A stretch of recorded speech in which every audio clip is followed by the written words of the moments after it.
자, 2부에서는 제가 이로리 학원에서 수업하는 수업 과정에 대해서 소개하도록 하겠습니다.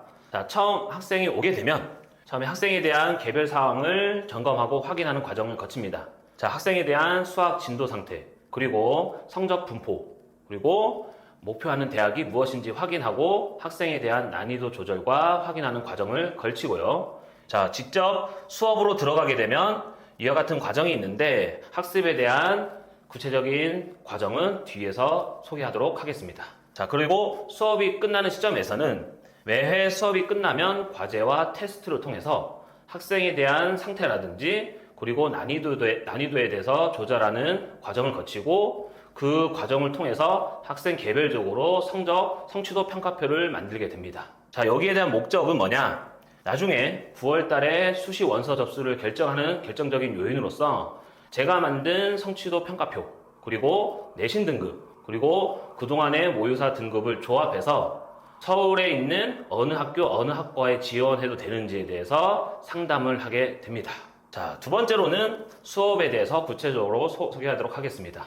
자, 전체 제 수업은 4단계로 이루어져 있는데, 자, 첫 번째 단계에서는 당연히 개념 학습이 이루어집니다. 자, 수능 비연계형과 수능 연계형으로 구분지어서 지도를 하는데, 수능 연계형은 수능 모의고사 문제를 통해서 개념을 확인하고 5개념이 있는지 없는지 점검을 하게 됩니다.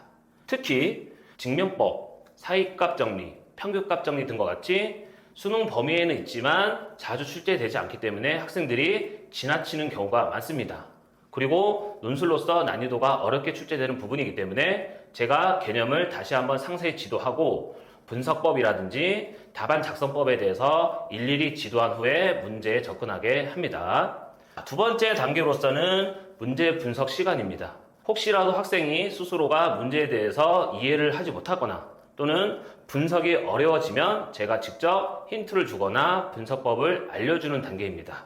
자, 이 분석법을 통해서 학생이 3단계에서는 스스로 답안지를 작성하고 나서 예시 답안과 비교 분석하는 과정을 거치는 게 3단계 과정입니다.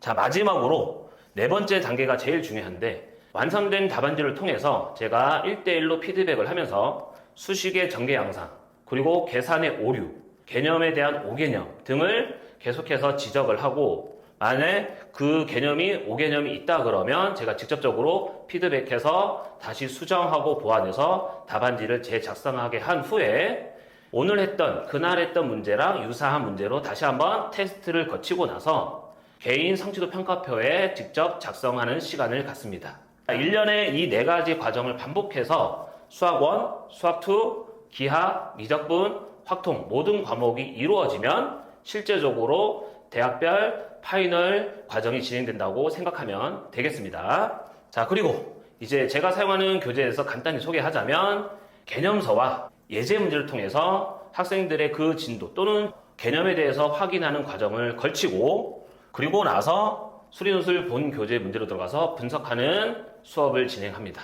이와 같이 교재를 진행하고 나서 첨삭을 하게 되면 첨삭 과정에서는 틀린 부분, 수식에 대해서 왜 틀렸는지 그리고 틀린 부분은 수정과 보완을 통해서 다시 한번 답안지를 재작성하는 과정을 거치게 됩니다. 자, 이러한 일련의 과정을 통해서 아까도 말씀드렸다시피 성취도 평가표를 만드는데 대표적인 사례로 미적분 하나 가지고 왔는데 미적분 그래프를 보면서 어느 부분에서 취약했는지 어느 부분에서 강점이 있는지를 상황 파악을 한 후에 학생에 대한 점검을 마치게 됩니다.